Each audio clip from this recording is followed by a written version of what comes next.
पांडे है। मैं waste of Maharashtra आकाश में स्टेट हेड हूँ।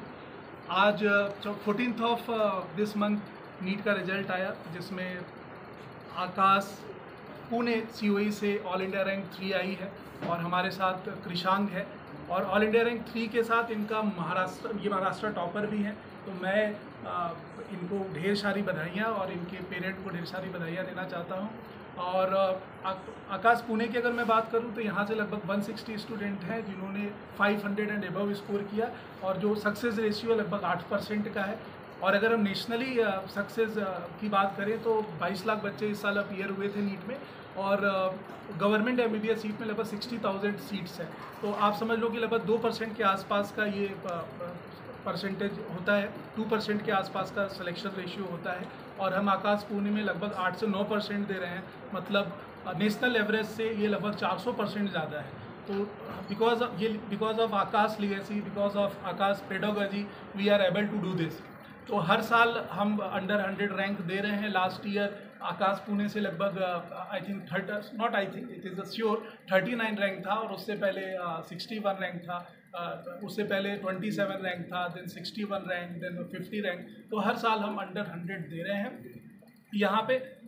इस साल का जो नीट का पेपर है, सबको पता है कि ये हिस्ट्री का सबसे टफेस्ट पेपर था, स्पेशली फिजिक्स, राइट। बट आकाश की जो पेडागॉजी है, हमने बच्चों को अच्छे से तैयार किया कि अगर इस तरह की सिचुएशंस आते हैं तो आपको कैसे हैंडल करना है। और उसी वजह से नेशनली हमने टॉप 10 में 5 बच्चे अंडर 10 दिए हैं। All India rank 2, all India rank 3, all India rank 5, all India rank 9, all India rank 10, all from the Akash institute. तो 50% टॉप 10 में आकाश से बच्चे हैं, जो काफ़ी बड़ी बात होती है। और जो आकाश की लिगेसी है, हर साल ये कंटिन्यूसली बढ़ रही है। और हमारे जो रिस्पेक्टेड MD सर है, दीपक मेहरोत्रा सर, उन्होंने आर्टिफिशियल इंटेलिजेंसी की तरफ बहुत ज़्यादा ध्यान दिया है।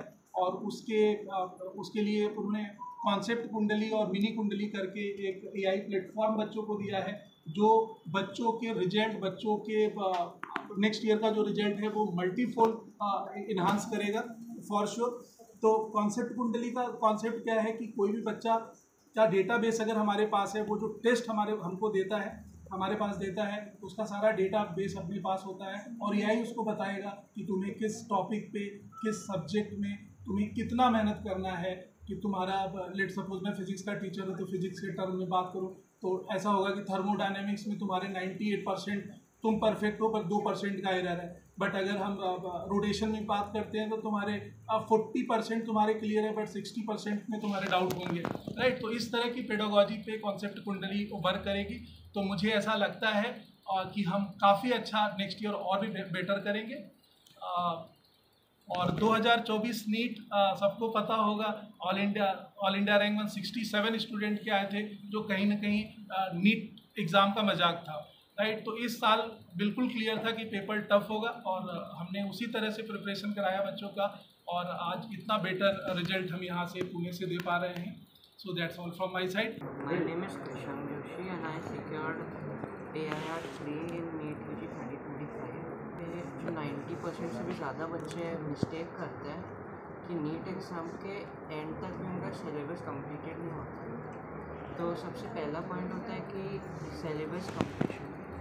तो उसके लिए ऐसा हमें करना चाहिए कि कभी बर्डन ना आए, तो हमें 2 साल से पहले से सिलेबस कंप्लीट करना चालू कर देना चाहिए। तो वो कैसे होगा कि हमें रेगुलर टेस्ट देना चाहिए। तो आकाश में एवरी फोर्टनाइटली टेस्ट्स होते थे, और हमें टेस्ट एम करना चाहिए कि हम उसमें एक टॉप रैंक ला सकें और मैक्सिमम स्कोर कर सकें। बिकॉज अगर हम टेस्ट देने के लिए दे रहे हैं और उसमें मार्क्स नहीं ला रहे, तो टेस्ट देना और ना देना एक ही बात है। तो अगर हम जो पार्टली सिलेबस या जो 1-2 चैप्टर पढ़ाए हैं उनको पढ़े और फिर फोर्टनाइटली टेस्ट दे और उनमें अच्छी रैंक लाए, तो ऑटोमेटिकली ही 2 साल तक अगर हम रेगुलरली टेस्ट देंगे तो सिलेबस कंप्लीट हो जाएगा।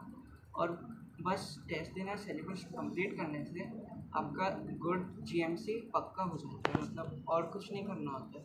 अब जो बचा है कि टॉप रैंक लाना, उसके लिए हमें एक्स्ट्रा क्वेश्चंस एंड थोड़े हाई लेवल के क्वेश्चंस जो आकाश में ही होते हैं लेवल 2 में और अपने मॉड्यूल में, वो करने चाहिए। और जो क्लास में सर पढ़ा रहे उसको थोड़ा ध्यान से सुनना चाहिए। वो एक एक्स्ट्रा आपको एज देता है, तो उससे गवर्नमेंट गुड कॉलेज से आप एक टॉप रैंक ला सकते। क्योंकि अगर कहीं खर्च करना ही था तो पैसे पहले से थे, मतलब पापा तो कमा ही रहते, तो अगर खर्च करना होता तो कर लेते। अभी 11 लाख आ गए तो ऐसा नहीं कि कोई ज़रूरत आ गई है उसके साथ, तो अभी तो कुछ नहीं है।